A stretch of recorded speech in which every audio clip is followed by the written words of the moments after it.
sebenarnya dikumpulkan, dibukukan, dan ditulis kembali, disusun dengan rapi oleh Abu Hasan Al-Asy'ari yang lahir pada abad ketiga Hijriah, tepatnya pada tahun 264 Hijriah dan meninggal pada tahun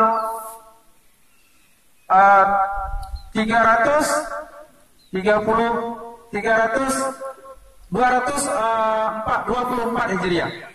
Kemudian Abu Mansur Al-Maturidi, beliau juga ulama Ahlus Sunnah wal Jamaah yang merumuskan kembali akidah Rasulullah, akidah para sahabat, tabi'in dan tabi'in.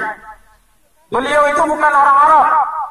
Beliau berkebangsaan, kalau hari ini masuk di dalam bahagian negara apa namanya, Uni Soviet.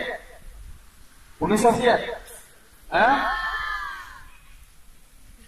Apa itu? Rusia.